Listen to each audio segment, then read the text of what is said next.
జీవితాలతో రాజకీయమా?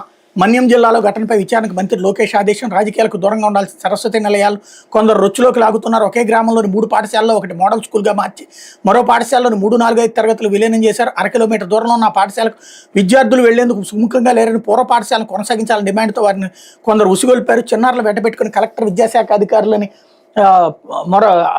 జిల్లా విద్యాశాఖ అధికారులకు మొరబెట్టుకునేది జిల్లా కేంద్రానికి తల్లిదండ్రులు ఆటోలో వెళ్లారు. తిరిగి ప్రయాణంలో లారీ ఢీకోవడంతో విద్యార్థులు ప్రమాదానికి గురయ్యారు. దీనిపై ప్రభుత్వం స్పందించి విచారణకు ఆదేశించింది అన్నటువంటి వార్తని హైలైట్ చేశారు. లేకపోతే హైదరాబాద్ విజయవాడ హైవే గొల్లపూడి వరకు విస్తరించండి, కంచికిచర్ల వద్ద ఓఆర్ఆర్ వరకే విస్తరిస్తే ప్రయోజనం ఉండదు. విజయవాడ మచిలీపట్నం హైవే కానూరు నుంచి విస్తరించాలి. కేంద్ర మంత్రి గడ్కరీకి ముఖ్యమంత్రి చంద్రబాబు లేఖలు.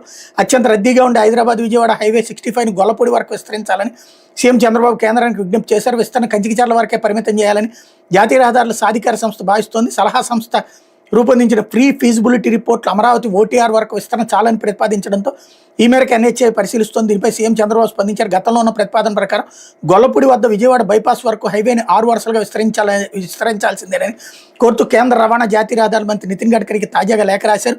ఈ హైవే హైదరాబాద్ విజయవాడ కనెక్టివిటీకి సంబంధించిందని, గొల్లపూడి వరకు విస్తరిస్తేనే ప్రయోజనం ఉంటుందని తెలిపారన్నటువంటి వార్తని హైలైట్ చేశారు. అట్లాగే విజయవాడ మచిలీపట్నం హైవే విషయంలో కూడా సీఎం చంద్రబాబు కేంద్ర మంత్రి గడ్కరీకి మరో లేఖ రాశారు. నెప్పల్లి సమీపంలోని ఔటర్ రింగ్ రోడ్డు వద్ద నుంచి కాకుండా విజయవాడ నగర పరిధిలో కానూరు నుంచి 6 వరుసలుగా విస్తరించాలని లేఖలో కోరారు.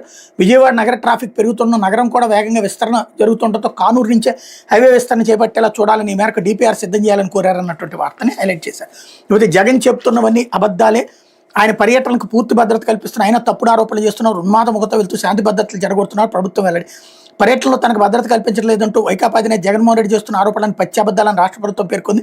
జగన్ తన పర్యటన సమాచారం సరిగ్గా తెలియజేయకపోయినా మాజీ ముఖ్యమంత్రి హోదాలో నిబంధనల ప్రకారం ఆయనకు పూర్తి స్థాయిలో భద్రత కల్పిస్తున్నామని మంగళవారం ప్రకటనలో తెలిపింది. రాప్తాడు, తెనాలి, సత్తెనపల్లి, తెనాలి, పొదిలి, గుంటూరు, మిర్చియార్డు, కడప, పులివెందులతో పాటు శ్రీశైలం జిల్లాలో ఇటీవల జగన్ పర్యటించారని, ఆ పర్యటనలన్నింటిలోనూ అవసరమైన మేర భద్రత కల్పించామని వివరించింది. ఆయన త్వరలో నెల్లూరు పట్టుకు వెళ్ళనున్న నేపథ్యంలో కావాల్సిన భద్రతా ఏర్పాట్లు పూర్తి చేశామని తెలిపింది అన్నటువంటి వార్తని హైలైట్ చేశారు. ప్రజలు చూస్తున్నారు, అది కల్పించారా లేదా, రోప్ పార్టీ ఉందా, అట్లాగే వెహికల్ కాన్వాయ్ ఉందా, అలా ఉంటే అసలు ఈ యాక్సిడెంట్ ఎందుకు జరుగుతుంది, ఇవన్నీ కూడా అక్కడ హెలీప్యాడ్ మీదకి హెలికాప్టర్ మీదకే జనం ఎగబడ్డం ఎందుకు ఉంటుంది, ఇవన్నీ కూడా జనం చూస్తున్నారు కదా.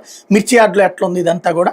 అయినా కూడా మేము వార్తలు రాస్తే ఆ వార్తల ద్వారా జనం వెర్రివేద వల్ల నమ్మేస్తారు అనేటటువంటి ఒక అమాయకత్వంతో కూడినటువంటి వార్తలు ఇవి. అంతకుమించి మరేం లేదు. ప్రజలు చూస్తున్నారు కదా ఏం జరుగుతుంది అన్నటువంటిది.